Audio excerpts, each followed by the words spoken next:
नमस्कार, मी प्रतीक्षा. DNA मराठीमध्ये आपलं स्वागत. स्वराज्याचे दुसरे छत्रपती धर्मवीर संभाजी महाराज यांचा पुतळा परभणी शहरात नसल्या कारणानं छत्रपती धर्मवीर संभाजी महाराज जयंती आणि त्यांच्या राज्याभिषेक सोहळा साजरा करण्याकरिता सर्व शंभू भक्तांना छत्रपती शिवरायांच्या पुतळ्याजवळ येऊन सतत कार्यक्रम करावे लागतात.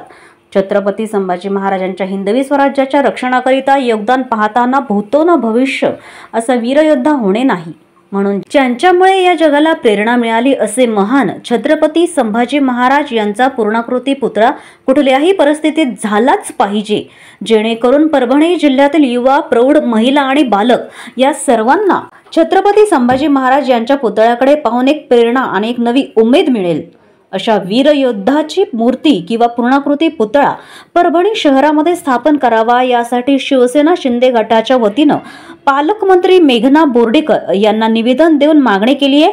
यावेळी जिल्हा प्रमुख व्यंकटराव शिंदे यांच्यासह शिवसेनेचे प्रमुख पदाधिकारी व कार्यकर्ते मोठ्या संख्येने उपस्थित होते. मंत्री महोदया सन्माननीय मेघना दीदी साकोरे बोर्डीकर यांना मी सर्व शिवसेनेच्या वतीने निवेदन दिलेले आहे.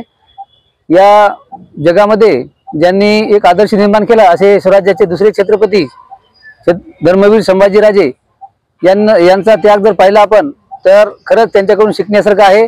आणि त्यांचा जो त्याग आहे स्वराज्याच्या बाबतीतला तो लहान मुलांपर्यंत, युवकापर्यंत पोहोचावा आणि त्यांच्याकडून सर्वांना प्रेरणा मिळावी, म्हणून छत्रपती शंभू महाराजांचा पूर्णाकृती पुतळा या परभणी जिल्ह्यामध्ये, परभणी शहरामध्ये झाला पाहिजे अशी आम्ही मागणी मेघना दीदींकडे केलेली आहे.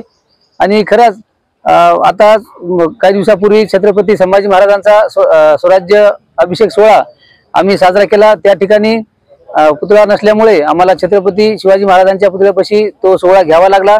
महाराजांची जयंती 14 मेला त्या दिवशी सुद्धा आम्हाला छत्रपती शंभू महाराजांना अभिवादन करण्यासाठी आम्हाला त्या ठिकाणी कुठलाही पुतळा नाही, म्हणून सर्व शिवसैनिकांच्या वतीने आम्ही मागणी केलेली आहे. आणि यामध्ये आणखीन राजमाता जिजाऊ साहेबांचा जो वसमत रोडचं जे मंदिर आहे त्या मंदिराला आम्ही शिवसेनेच्या वतीने तीर्थक्षेत्र दर्जा मिळावा म्हणून पाठपुरावा केला. आणि सर्वांच्या शिवभक्तांच्या आशीर्वादाने जिजामातेच्या मंदिराला आता दर्जा मिळालेला आहे. म्हणून आम्ही पालकमंत्री महोदयांना पुन्हा एकदा विनंती केली की आपण आता तीर्थक्षेत्र दर्जा मिळालेला आहे, जास्तीत जास्त प्रमाणामध्ये आपण निधी उपलब्ध करून जिजामाताचं जे राहिलेलं मंदिर आहे 2009 पासून ते मंदिर थांबले, ते मंदिर लवकरात लवकर चांगल्या पद्धतीने व्हावं आणि सुशोभीकरणाकरता आपण त्या ठिकाणी निधी उपलब्ध करून द्यावा असे आम्ही त्या ठिकाणी. प्रतिनिधी बालाजी कांबळे, DNA मराठी, परभणी.